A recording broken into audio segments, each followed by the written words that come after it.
Hey love bugs, welcome back to another Tarot Lover Reviews. Today we are taking a look at the Rosebud Tarot.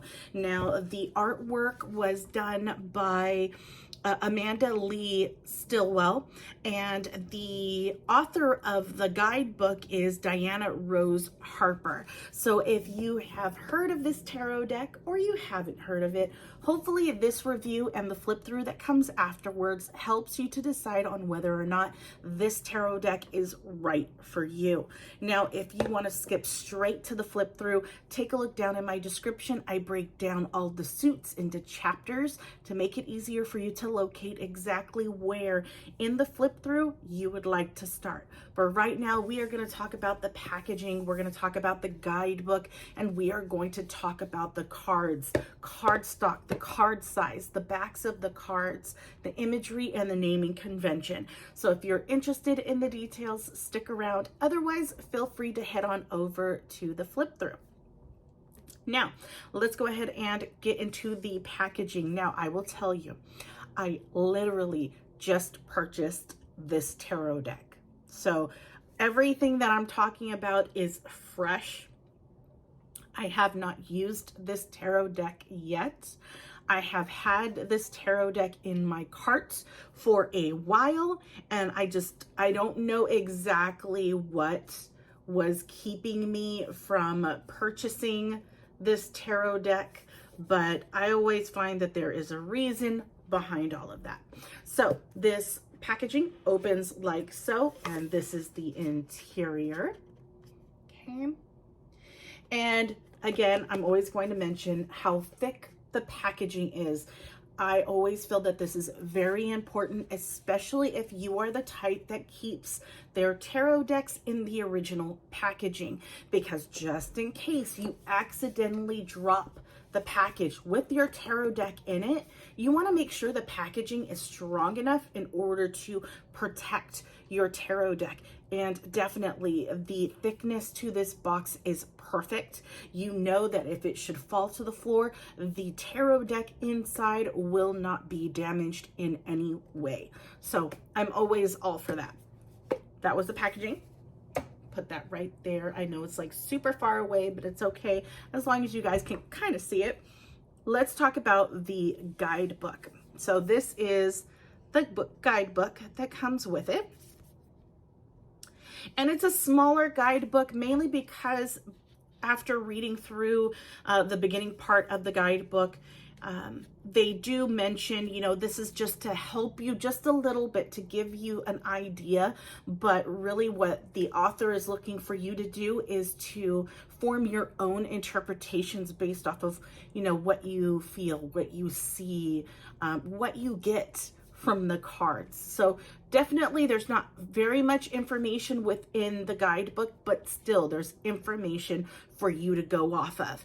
And so in the beginning, you have the major arcana. So all of the cards have a full color picture of each of the cards, which I always greatly appreciate, especially when you're learning. You want to be able to see that card in the book and read the explanation, definitions, what have you, alongside it. Of course, you can always grab the card and put it next to it, but it's always more helpful that way. And the fact that it's in color is even better. Some guidebooks will do it in black and white. Some guidebooks don't include the picture. So it's always a perk to have it included with the explanation and in full color. Now, this only happens for the major arcana. When you get to the minor arcana, they are grouped up from ace to king, or in this case, the sovereignty. So you will notice they were all together. All four suits are together in one view. And then you have the explanation. So before I kind of get into that, let me kind of go over what you will see with the major arcana. So with the major arcana, you get an explanation of what you're seeing within the card here and the paragraph below it. And then it goes into a poem followed by upright and reversed definitions, keywords for that particular card. And that's what you're going to get for each of the major arcana. For the minor arcana, it is very brief, like one sentence description to describe the cards. So that's another thing that, another reason why they say to really go based off of how you're feeling, you know, build your own interpretations as you use tarot. Not necessarily their deck, but I mean just in general. Now with that, going towards the end, because I wanted to double check and see if they did, they do have tarot spreads at the end of the guidebook for you to utilize, which I absolutely love. That's the one thing I'm looking for, especially if you are a new tarot reader on their tarot journey and you need tarot spreads to utilize. It's always a perk to have them included in the guidebook and when it's theme specific. But yeah, that is your guidebook. Let's talk about the cards, because there are a couple of things that I was surprised to find. I had a certain, I was not a certain expectation. I was thinking that it was going to be a certain way just based off of, you know, what you saw on the back of the box, what you saw as far as glimpses into what cards you would get within that deck on different websites. You know how they kind of give you little teasers of the cards, but not all the cards. I had thought that it was going to be a certain way, and it's not. So that's one thing I'll explain. Let's just get into it. So let's talk about the backing.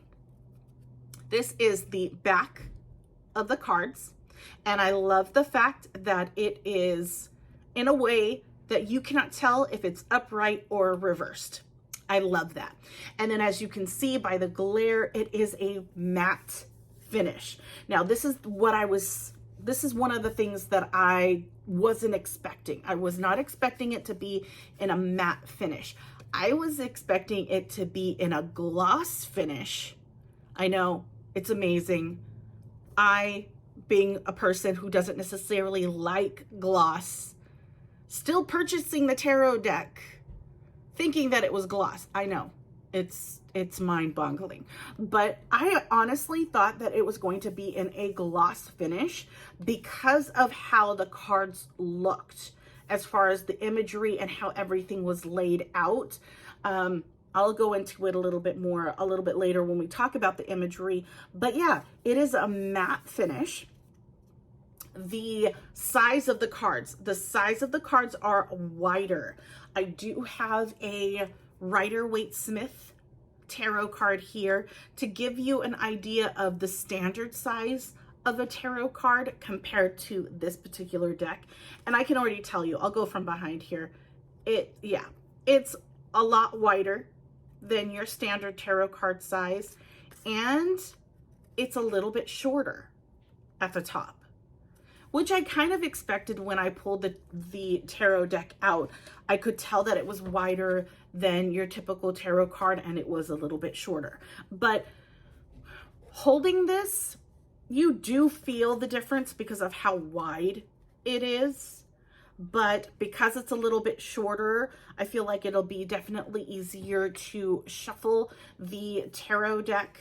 You know what? Let me just shuffle it now to give you an idea, because the next thing I want to talk about is the cardstock. So,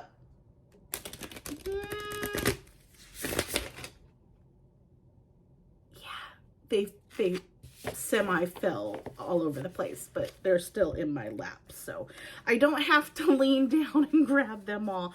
But yeah, so let's talk about this next little piece here, and that is the cardstock. The cardstock, when holding it, it feels, I think this is in combination with the matte finish, it feels like cardboard. I'm sorry. I just want to be realistic. That's what it feels like. The cardstock with the matte finish, it feels like cardboard. It doesn't feel quality. You know what I mean? The thickness of the cardstock is thicker, you know,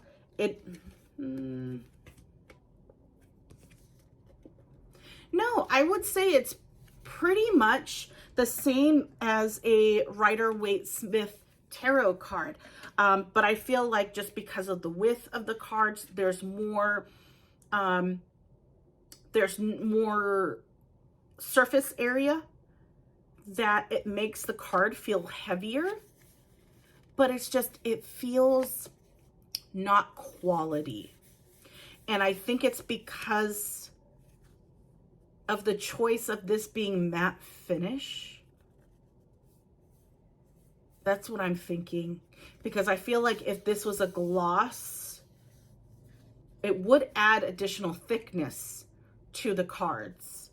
But I feel like it would make it not feel as less quality. I don't know the word that I'm looking for, but that's how I'm feeling. When I first pulled the cards out to cleanse them and I was going through each one, I honestly felt like it was the texture of the cards, oddly enough, coming from someone who loves matte finish.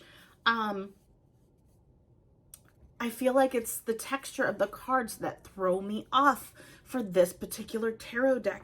I think a gloss finish on these cards would have been the way to go.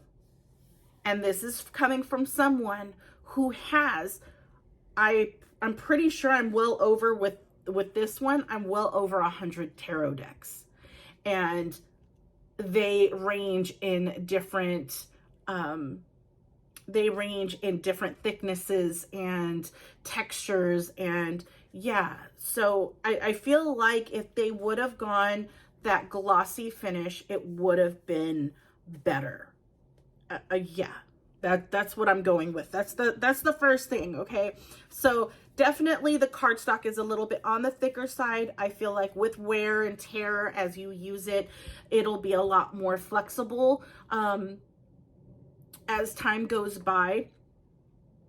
I like to utilize what I was trying to do moments ago, but had a little mishap with all of the cards going everywhere, was the riffle shuffle, or the poker style shuffle is how I like to call it, where you take your cards, you split the deck in half, and then you shuffle them like this. That is the riffle shuffle.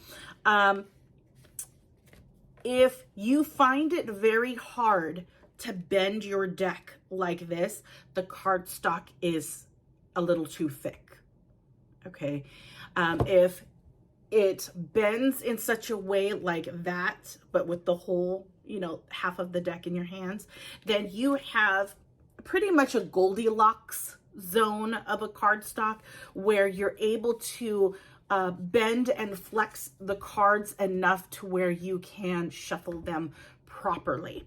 So yeah, that is the cardstock. And again, I'm going to mention this in all of my videos. You do not have to shuffle your tarot deck in a riffle shuffle, poker style shuffle at all. You can shuffle it however way you see fit. If you feel comfortable doing it this way, go for it. Just be mindful that as you're doing that, you could jam the cards together and cause damage to the edges of your cards, because I've done that so many times. But yeah, you can do it that way. You can place your cards on the table and just swish them around. It's however way you feel comfortable doing that. In this case, it's totally up to you. For me, I change the way that I shuffle depending on the tarot deck. Or how I feel that day. If I feel like shuffling in a riffle shuffle, I will do it, even if the cardstock is a little bit on the thicker side. But yeah, don't feel like you have to do it one way because everybody else is doing it. Okay. All right. So we've talked about the backing. We've talked about the texture. We talked about the cardstock and the size. Let's talk about the naming convention and the imagery. And I totally just shuffled my cards all over the place, but that's okay. So I'm trying to see if I can pull the cards out. So there are several changes within the names of the cards. And I'm realizing that I have cards upside down in here. That's probably when I dropped it. So, okay, so let me kind of go through this here really quick. Okay, so let's start with the minor arcana, because the minor arcana I can explain. The minor arcana they're done in elements. They are not done by the classical suits based off of the Rider-Waite-Smith tarot deck. So Rider-Waite has the Pentacles, Cups, Wands, and Swords. This tarot deck goes by elements. So you have earth, you have water, you have fire, you have air. Okay. The court cards are named differently. The court cards, you have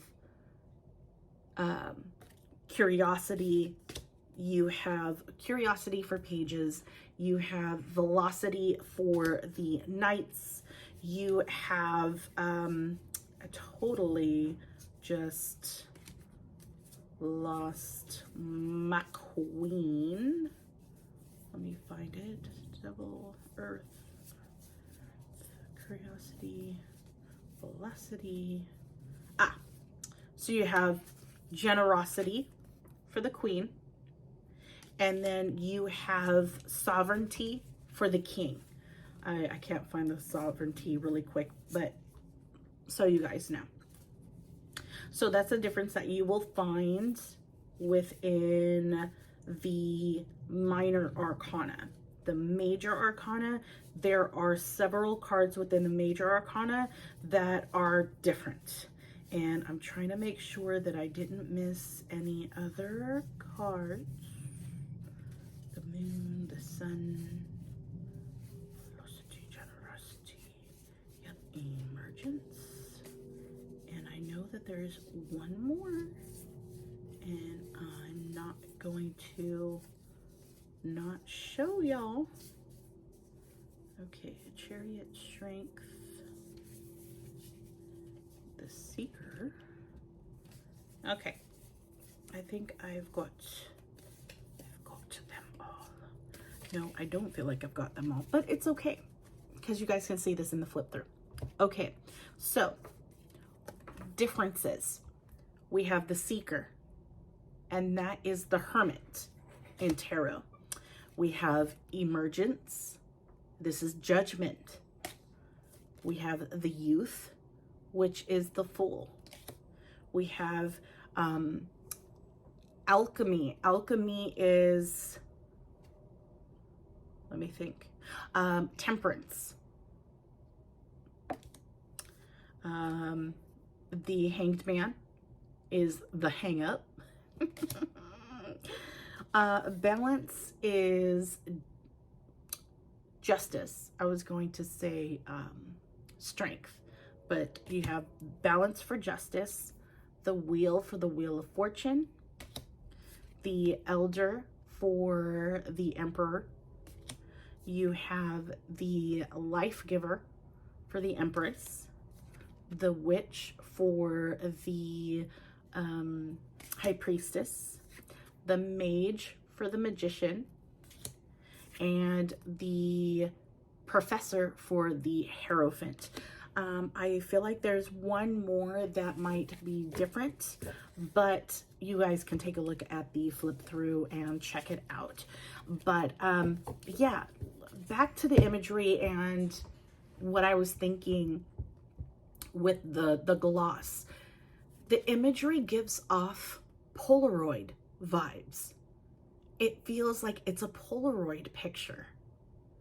And of course, a lot of the imagery is mixed media and wouldn't necessarily be found on a Polaroid, but still, it gives me a Polaroid vibe, and I would have thought that it would be in a glossy finish because of it. But then again, that is just me. I'm not the creator, so that was their choice. but I think it would have been really cool to have it in that glossy finish, so it gave off that Polaroid vibe. But yeah, anyways, hopefully this review has helped you in some way.